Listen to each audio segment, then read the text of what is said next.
Assalamualaikum warahmatullahi wabarakatuh. Perkenalkan nama saya Keriansa dengan NPM 233510311. Di sini saya akan melanjutkan baca buku tentang pemrograman mobile bab 6 yang berjudul Enter the Explorer. Seperti biasa, jika ada bahasa yang tidak saya kenali, maka saya akan tanya ke GPT. Pelajaran itu menganalisis pergeseran paradigma dan imperative routing React navigation ke file-based routing atau Explorer. Menguasai konsep navigasi linear menggunakan stik navigator dan manajemen memori tumpukan layar.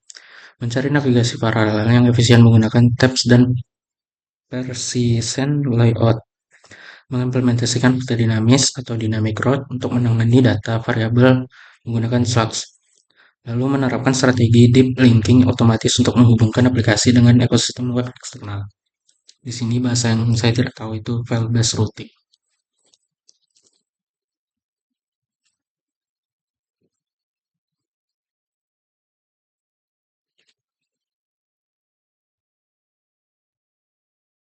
Nah, di sini menurut GPT itu file-based routing adalah metode navigasi halaman di mana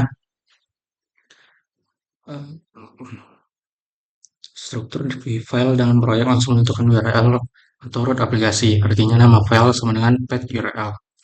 Contoh sederhananya, misalnya kamu punya struktur folder itu pax.index.js, lalu ada about.js, maka otomatis jadi index.js, ada garis miring about.js about, lalu kontak.js kontak.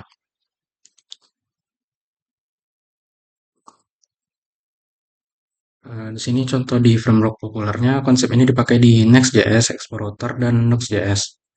Contoh di Explorer-nya itu atau React Native-nya. Ini kelebihannya itu lebih simpel dan otomatis, tidak perlu setting routing manual, struktur project jadi lebih rapi. Kekurangannya itu kurang fleksibel dibandingkan manual routing, struktur folder harus benar-benar diperhatikan. Intinya file-based routing itu routing berdasarkan nama file, folder tanpa konfirmasi manual. Lalu di sini ada yang bahasa yang saya tidak tahu itu persistent.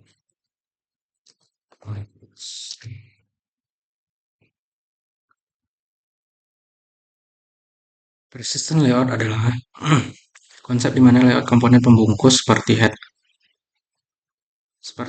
headbar, sidebar, navbar tetap ikut di-render ulang saat pindah halaman. Intinya layout tetap nempel, yang berubah cuma isi halamannya. Contoh sederhana misalnya kamu punya navbar, sidebar, konten utama tanpa persistent layout. Setiap pindahan halaman semua navbar, sidebar, konten ikut reload. Dengan persistent layout, yang berubah cuma konten saja, navbar dan sidebar tetap. Contoh di explorer-nya itu biasanya pakai layout.tsx. Sini ada contoh codingannya, ini untuk TypeScript-nya. Kelebihannya itu ada performa lebih cepat atau tidak render ulang. Lalu US lebih smooth atau tidak flicker. State bisa tetap tersimpan, misalnya input atau search. Kekurangannya, setup awal agak lebih kompleks, lalu harus atur struktur layout dengan benar. Hubungan dengan file-based routing, biasanya layout TXT untuk persistent layout, file lainnya untuk halaman. Analoginya, kayak kamu buka aplikasi, navbar tetap di atas, sidebar tetap di samping, yang berubah cuman isi halamannya. Lalu ada dynamic route.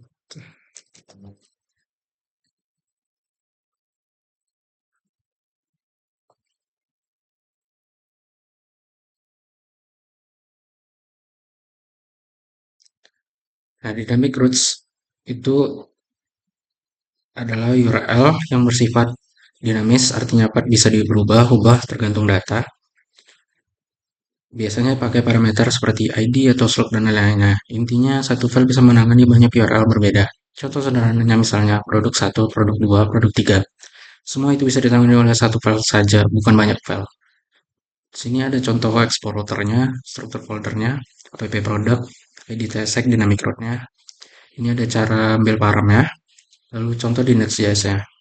Lalu ada jenis dynamic route-nya, yang pertama itu ada single param, ID TSX produk 1, yang kedua itu ada multi paramnya, contohnya itu kategori ID TSX SUS1. Lalu yang ketiga ada catch all. Ini contohnya slug TSX blok ABC. Kelebihannya itu lebih fleksibel, tidak perlu banyak file, contoh untuk data dan API database. Kekurangannya perlu handle error, misalnya ID tidak ada, routing bisa lebih kompleks. Contoh penggunaan nyata, detail produk, produk satu, detail artikel, blog atau React routing, profil user atau user query. Hubungannya dengan file based routing, dynamic routes adalah bagian dari file based routing, pakai nama file. Intinya lagi biar nempel, dynamic route itu dengan parameter yang bisa berubah-ubah. Lalu saya lanjut saja, file based routing the Next.js for mobile. Ini yang pertama. Selama bertahun-tahun, navigasi dalam pengembangan aplikasi React Native didominasi oleh pendekatan interaktif yang dikenal sebagai React Navigation. Dalam pendekatan lama ini, developer harus mendefinisikan struktur navigator secara manual dalam satu file JavaScript raksasa, mengimpor setiap layar satu persatu, dan menyusun dalam objek konfigurasi rumit. Bayangkan kamu ingin membangun rumah, tetapi alih-alih memiliki denah yang jelas, kamu harus menulis daftar instruksi teks panjang tentang bagaimana setiap kamar kamu terhubung satu sama lain. Seiring membesarkan aplikasi, file konfigurasi router ini berubah menjadi spaghetti code yang mengerikan, penuh dengan ratusan baris impor dan logika bersarang yang sulit dilacak. Jika kamu salah mengetik nama root di suatu tempat saja, aplikasi bisa crash tanpa peringatan yang jelas, membuat proses debugging menjadi mimpi buruk. Namun, angin segar perubahan telah bertiup dengan kedatangan explorer yang membawa paradigma file-based routing ke dunia mobile. Konsep ini bukanlah hal baru bagi mereka yang pernah menyentuh pengembangan web modern dengan Next.js, tetapi di dunia native. Ini adalah revolusi. Idenya sangat sederhana namun brilian. Struktur folder di dalam proyekmu adalah navigasi aplikasimu. Kamu tidak perlu lagi mendefinisikan UTS secara manual. Cukup buat file nama home.tsx di dalam folder app. Dan secara otomatis root atau home tercipta. Ini seperti sistem pergarsipan digital di komputermu. Jika kamu membuat folder baru, jalur path ke folder itu otomatis terbentuk tanpa kamu perlu mendaftarkan ke sistem operasi. Kelebihan utama dari sistem ini adalah intuitive mapping atau pemetaan yang intuitif antara apa yang kamu lihat di struktur file dengan apa yang tampil di layar. Jika kamu melihat file app atau app setting profile.tsx, kamu langsung tahu bahwa layar ini bisa diakses melalui URL atau setting profile. Tidak ada lagi tebak-tebakan atau pencarian nama variabel, navigasi yang membingungkan di seluruh basis kode.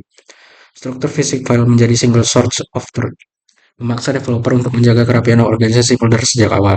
Jika struktur foldermu berantakan, navigasi aplikasimu juga akan berantakan.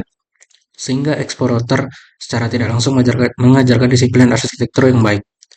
Selain itu, explorer membawa konsep universitas links ke tingkat yang lebih tinggi, menjadikan setiap layar aplikasimu memiliki alamat URL yang valid secara default di React Navigation lama. Membuat setiap layer bisa diakses lewat URL membutuhkan konfigurasi tambahan yang sangat teknis dan membosankan dengan explorer karena setiap file sudah memetakan dirinya di sebuah path. Fitur ini hadir secara gratis dari kotak. Ini berarti aplikasimu siap untuk perjalanan di web atau browser dengan navigasi URL yang berfungsi penuh tanpa usaha ekstra. Batas antara aplikasi natif dan website semakin kabur, memungkinkan kita membangun satu basis kode yang benar-benar lintas platform. Perubahan paradigma ini juga menghilangkan sejumlah besar code atau kode basis repetitif. Dulu kita harus mengimpor create stack navigator, membungkus aplikasi dengan navigator container, lalu membuat komponen stack atau screen berulang-ulang. Sekarang semua kerumitan inisialisasi itu ditangani secara otomatis oleh explorer di balik layar. Kamu bisa langsung membuat konten layar screen tanpa pusing memikirkan bagaimana layar itu didaftarkan. Ini mempercepat waktu pengembangan secara drastis, memungkinkan kita untuk melakukan prototyping fitur baru dan dalam hitungan menit, bukan jam. Tentu saja bagi veteran React Native, transisi ini mungkin terasa aneh pada awalnya karena hilangnya kontrol manual yang biasa mereka miliki. Rasanya seperti pindah dari mobil transmisi manual atau React Native Navigation ke mobil listrik otonom atau Explorer. Kamu mungkin merasa kehilangan kendali atas mesin, tetapi perjalananmu menjadi jauh lebih mulus dan efisien. Explorer sebenarnya dibangun atas fondasi React Navigation yang sudah teruji. Jika kita mendapatkan stabilitas mesin lama, dengan latar muka kemudi yang futuristik, di bab ini kita akan meninggalkan cara lama yang sepenuhnya merangkul masa depan navigasi yang terstruktur dan deklaratif ini. Lalu ada yang kedua, itu Stack Navigator Historia Card.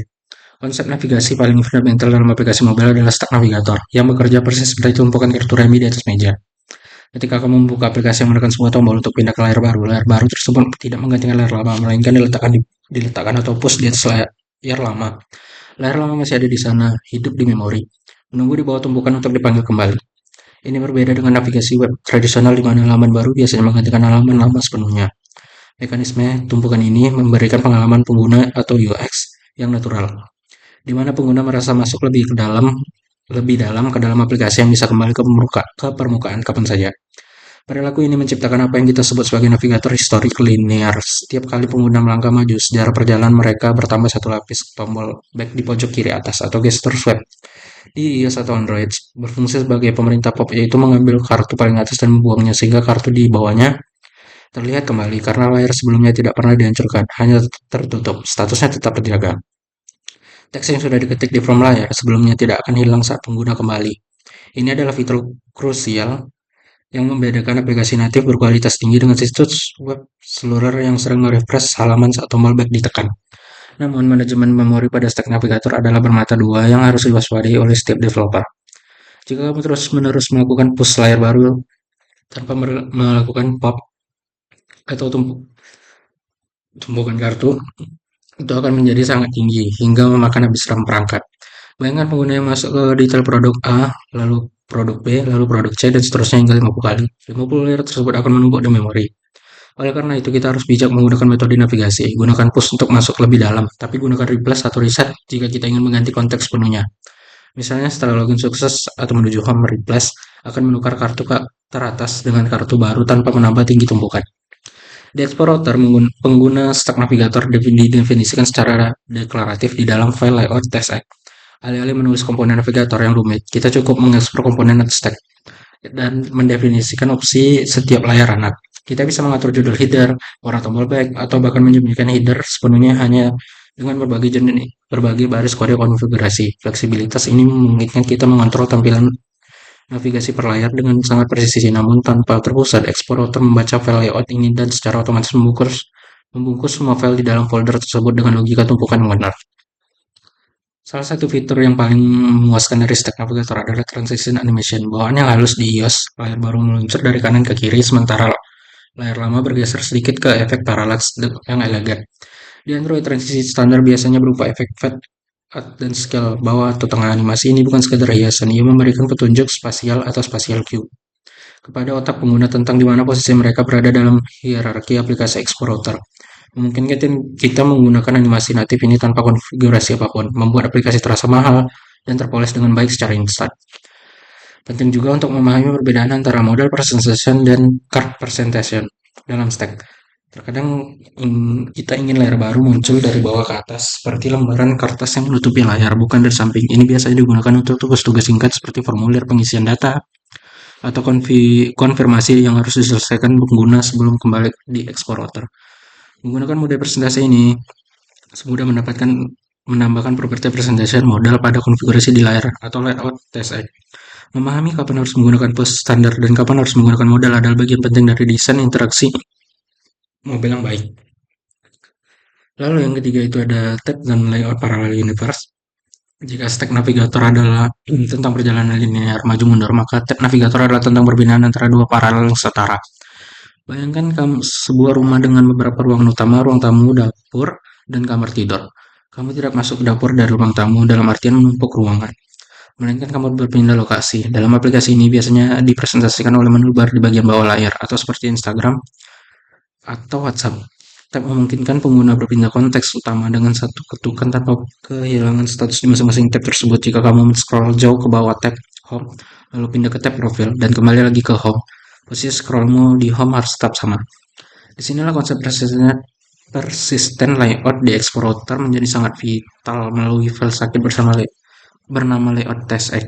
File ini bertindak sebagai bingkai foto yang tetap diam sementara foto atau isi halamannya di dalam berganti-ganti ketika ia mendefinisikan navigasi tab di dalam layout TSX. Komponen navigasi tersebut hanya dimuat satu kali saat aplikasi pertama kali dibuka. Saat pengguna berpindah antar tab, bagian footer atau menu bawah dan header tidak akan di-render ulang. Re-render. Hal ini sangat penting untuk performa dan pengalaman pengguna, karena kita tidak ingin menu bawah berkedip atau hilang sejenak setiap kali kita mengganti halaman. Layout yang persisten menciptakan ilusi kestabilan aplikasi yang kokoh. Explorer menyederhanakan pembuatan tabs ini dengan komponen tabs yang bekerja mirip dengan stack di dalam layout TSX. Kita mendefinisikan setiap tab dengan komponen tab screen yang memberikan nama root, icon, dan tab label. Hebatnya Explorer secara otomatis memetakan nama file di folder tersebut ke slot tab yang tersedia. Jika kamu punya file index atau TXT explore, .txt dan profil.txt di folder tabs, dan kamu mengkonfigurasikan layout TSX di folder yang sama. Expo yang akan merakit sistem navigasi tab yang berfungsi penuh secara otomatis. Pengguna tanda kurang tab pada nama folder tersebut grup sintaks yang memberitahu router bahwa folder ini hanyalah untuk mengelompokkan logis dan tidak memengaruhi jalur URL. Salah satu tantangan dalam navigasi adalah menangani nested navigation atau navigasi bersarang. Seringkali dalam sebuah tab, misalnya tab home, kita ingin pengguna bisa menekan sebuah item masuk ke layar di tab. Di sini terjadi pertemuan antara konsep tab dan stack. Tab adalah wadah utama, tetapi di dalam setiap tab sebenarnya terdapat independen masing-masing explorer. Masing-masing explorer menangani kompleksitas ini hanya dengan elegan melalui struktur folder hierarkis. Kamu bisa memiliki folder home yang di dalamnya ada layout.tsx sebagai stack dan index.tsx, lalu seluruh folder home itu menjadi salah satu anak dari navigasi tab utama. Struktur folder mencerminkan struktur navigasi, tab membungkus stack dan stack membungkus layar. Selain itu, layout persistent memungkinkan kita menempatkan elemen UI global yang harus selalu terlihat di atas semua halaman, seperti memutar musik mini Spotify atau notifikasi TOS, dan menempatkan komponen tersebut di layout.tsx utama di luar slot atau navigator. Komponen itu akan melayang di atas seluruh aplikasi, tidak akan terganggu saat navigasi berpindah. Ini adalah teknik arsitektural yang powerful untuk menjaga kontinuitas pengalaman pengguna. Kita tidak perlu meletakkan komponen pemutar musik di setiap halaman satu persatu.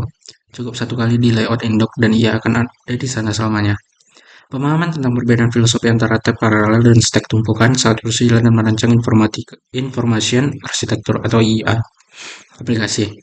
Jangan pernah meletakkan navigasi tab di dalam sebuah stack, karena itu akan membuat menu bawah hilang saat menggunakan ke halaman detail lalu muncul lagi secara aneh saat kembali. Aturan bakunya adalah tab biasanya menjadi layout level atas atau top level, dan setiap tab berisi stacknya masing-masing. Explorer memaksa kita untuk memikirkan hierarki ini dengan benar melalui struktur foldernya yang ketat, mencegah kesalahan desain navigasi yang umum terjadi di masa lalu. Lalu yang keempat adalah dynamic route dan slot the wildcard. Dalam aplikasi nyata, kita jarang membuat halaman statis yang berdiri sendiri, sebaliknya kita membuat pola halaman atau template yang diisi dengan data berbeda. Contohnya, halaman profil pengguna tidak mungkin kita membuat file fisik untuk setiap juta pengguna seperti user 1 tsek, user 2 tsek, dan seterusnya. Di sinilah dynamic routes masuk sebagai penyelamat, memungkinkan kita membuat satu file cetakan yang bisa menangani berbagai variasi URL. Di Explorer, kita menggunakan tanda kurung siku pada nama file atau folder menandakan bahwa bagian tersebut parameter dinamis, sering disebut sebagai slug. Jika kamu membuat file dengan nama id tsx dalam folder user, maka rute ini akan cocok dengan URL apapun yang memiliki pola user 123 atau user abc atau user Bambang. String 123 abc atau Bambang tersebut ditangkap sebagai parameter bernama id. Konsep ini mirip dengan variabel dalam aljabar, di mana $fx sama dengan y $, di mana $x bisa berupa apa saja. Explorer secara cerdas parsing URL tersebut dan menyediakan nilai parameter itu ke dalam komponen melalui hook khusus. Ini mengubah cara kita memandang file. File bukan lagi sekedar halaman statis, melainkan fungsi yang menerima input dari URL menghasilkan output tampilan yang sesuai. Untuk mengakses nilai parameter dinamis ini, kita menggunakan hook user local search params. Hook ini mengembalikan sebuah objek yang berisi semua parameter dan URL saat ini, misalnya di dalam id tsx. Kita bisa menulis cons id user local params jika pengguna membuka URL user 42, variabel id akan bernilai string 42. Kita kemungkinan bisa menggunakan id ini untuk memanggil API ke backend, mengambil data detail pengguna nomor 42 dan mengambil di layar proses. Proses ini terjadi secara sinkron dan instan pada saat komponen dimount, menjadikan URL sebagai state global yang menggerakkan logika aplikasi. Selain parameter seperti id, Explorer juga menangani parameter query parameter standar web seperti search sepatu press. Hebatnya user local search param menggunakan kedua jenis parameter ini dalam satu objek yang mudah diakses. Memfilter daftar produk yang menyalin linknya ke teman tersebut akan melihat hasil filter yang sama persis karena status filter tersimpan di URL, bukan di variabel lokal memori HP. Ini adalah langkah besar menuju aplikasi mobile yang berperilaku transparan seperti web. Explorer juga mendukung konsep REST parameters dengan sintak REST.tsx.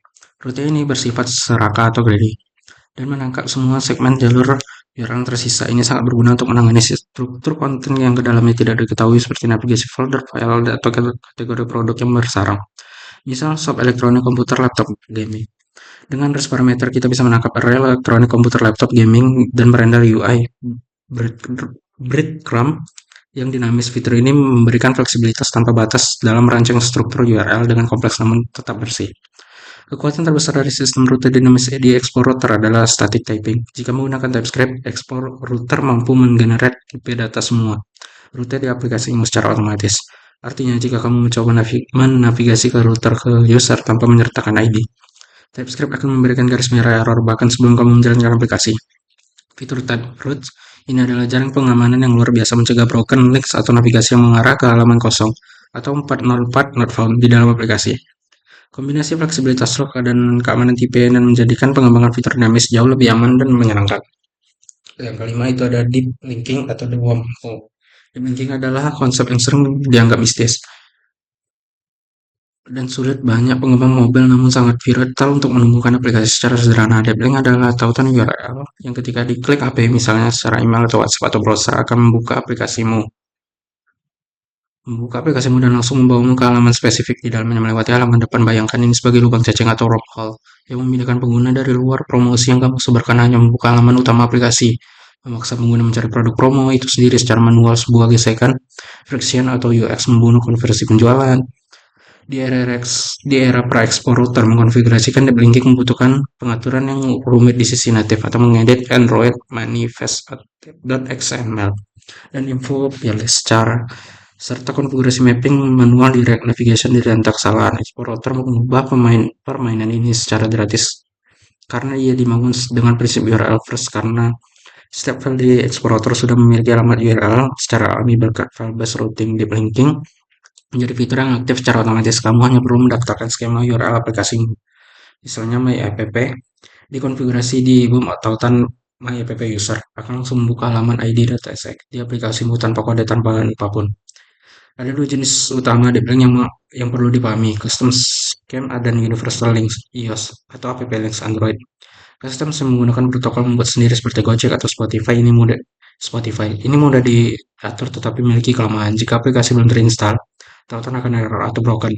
Solusi yang lebih modern adalah universal links yang menggunakan domain web standar https www.myapp.com. Keajaiban ini adalah aplikasi terinstall, sistem operasi ini akan membuka secara langsung di aplikasi. Jika tidak, ia akan membuka website biasa di browser sebagai cadangan atau fallback-nya. Explorer mendukung kedua metode ini dengan mulus, memberikan fleksibilitas strategi marketing yang maksimal. Aplikasi ini deep linking yang mudah ini sangat besar sebagai strategi user acquisition dan retargeting. Tim marketing bisa mengirim notifikasi push yang berisi tautan spesifikasi halaman atau keranjang belanja yang tertinggal. Saat pengguna mengetuk notifikasi tersebut, Explorer akan memprosesing URL, menjadikan parameter yang diperlukan dan mendaratkan pengguna tepat di depan tombol bayar. Ini menghilangkan hambatan kognitif dan meningkatkan kemungkinan transaksi secara signifikan. Aplikasi ini bukan lagi pulau terpencil, melainkan bagian dari jaring laba-laba internet yang saling terhubung.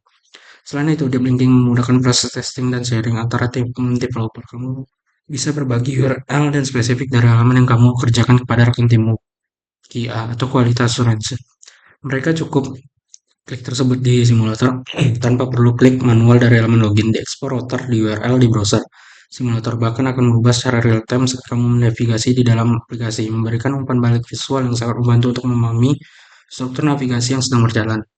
Sebagai penutup, Explorer menjadikan deep linking yang bukan lagi fitur tambahan yang mewah, melainkan standar dasar di masa depan. Aplikasi yang tidak mendukung navigasi berbasis URL akan dianggap rusak atau ketinggalan zaman. Kemampuan untuk berpindah mulus antara web natif dan adalah ekspektasi daripada pengguna Gen Z. Dengan menguasai Explorer, kamu tidak hanya membangun aplikasi, kamu membangun ekosistem digital yang terintegrasi, di mana pintu masuk aplikasimu terbuka lebar dari segala penjuru internet. Lalu kita lanjut ke yang keenam, itu ada integrasi keislaman atau the path of guidance. Dalam bab 6 ini kita mempelajari bahwa aplikasi yang hebat sekalipun tidak akan berguna jika pengguna tersesat. Kita membutuhkan router, sistem navigasi yang jelas agar kamu pengguna bisa berpindah dari satu halaman ke halaman yang lain hingga mencapai tujuan. Konsep navigasi ini sangat relevan dengan perjalanan spiritual seorang muslim. Yang pertama itu ada routing dan konsep Shiratal Mustaqim atau jalan yang lurus. Fungsi utama Explorer dalam memastikan URL home itu membawa pengguna ke halaman keberanda, bukan ke halaman error 404 router. adalah petunjuk jalan konfigurasi router yang benar aplikasi akan kehilangan arah atau lost state. Dalam Islam kita menyadari bahwa manusia mudah tersesat tanpa petunjuk oleh karena itu minimal 17 kali sehari dalam sholat kita berdoa meminta routing terbaik. Tunjukilah kami jalan yang lurus Siratal Mustaqim surat Al-Fatihah ayat ke-6. Al-Quran dan Sunnah adalah file-based router kehidupan strukturnya sudah ditetapkan oleh Allah. Selama kita mengikuti struktur folder syariat yang benar, kita tidak akan tersesat di halaman yang salah atau kemaksiatan atau kesesatan. Sebagai developer, pastikan navigasi aplikasi memudahkan pengguna menemukan manfaat atau bukan menyesatkan mereka ke fitur yang merugikan. Yang kedua ada stack navigator dan konsep musabah atau evaluasi diri. Stack navigator bekerja menekan layar fitur utama dan adalah tombol back yang memungkinkan pengguna menengok kembali ke layar sebelumnya. Ini mengajarkan kita bahwa perjalanan menuju ke depan. Sesekali kita perlu melihat ke belakang. Dalam Islam, melihat ke belakang untuk evaluasi disebut musabah. Hai orang-orang yang beriman, bertakwalah kepada Allah dan hendaklah setiap diri memperhatikan apa yang diperbuatkan untuk hari esok. Quran Surat Al-Hasr ayat ke-18. Tombol back di aplikasi memberikan kesempatan pengguna untuk memperbaiki input atau meninjau ulang pilihan. Demikian pula muhasabah ia adalah tombol kembali spiritual kita untuk bertobat dan memperbaiki kesalahan masa lalu sebelum kita dipus ke layar utama atau alam barzah atau akhirat yang tidak memiliki tombol kembali. Lalu yang ketiga ada deep learning yang menyambung silaturahmi. Kita belajar tentang deep linking, sebuah mekanisme di mana tautan itu luar biasa menembus masuk langsung ke bagian dalam aplikasi. Ini adalah tentang konektivitas dan menghilang hambatan akses. Teknologi ini mengingatkan kita pada pentingnya silaturahmi menyambung hubungan. Seorang mukmin tidak boleh mengisolasi diri atau standar. Ia harus bisa terhubung atau lengkap dengan masyarakat luar. Barang siapa yang ingin di lapangan rezekinya dan panjangkan umurnya, maka hendaklah ia menyambung tali silaturahmi. Hadis riwayat Bukhari dan Muslim. Demikian mempermudah orang masuk ke aplikasi kita, maka akhlak seorang muslim pun harus seperti Deep Link, memudahkan orang lain masuk ke dalam kebaikan, terbuka dan tidak membuka dan membuat tembok menghalang yang menyulitkan orang lain untuk berinteraksi dengan kita. Mungkin sekian yang saya dapat sampaikan. Mohon maaf jika ada kekurangan. Wabillahi taufiq wal hidayah. Wassalamualaikum warahmatullahi wabarakatuh.